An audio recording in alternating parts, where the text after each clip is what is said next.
नमस्कार मैत्रिणींनो, आजच्या व्हिडिओमध्ये आपण कोजागिरी पौर्णिमेची पूजा अतिशय साध्या सोप्या पद्धतीने पण विधिवत कशी करायची, त्यासोबतच ह्या पूजेची उत्तर पूजा कधी आणि कशी करायची, ह्या पूजेचा शुभ मुहूर्त काय आहे, त्यासोबतच आपल्याला कोणते स्तोत्र मंत्र म्हणायचे आहेत की जेणेकरून आपल्या जीवनातील सर्व दुःख, रोग, कर्ज, दारिद्र्य, अपमृत्यूचं भय, शोक, मनस्ताप या सर्व संकटांपासून मुक्ती मिळते आणि आपल्या जीवनामध्ये सुख शांती प्राप्त होते, लक्ष्मी मातेचा आशीर्वाद आपल्याला मिळतो आणि आपल्या घरामध्ये माता लक्ष्मी कायम निवास करते।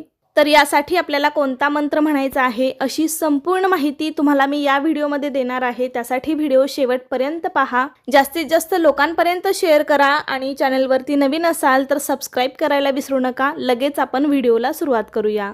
तर यावर्षी सोमवार दिनांक 6 ऑक्टोबर 2025 रोजी कोजागिरी पौर्णिमा आलेली आहे। दिवाळीच्या लक्ष्मी पूजनाची सुरुवात ही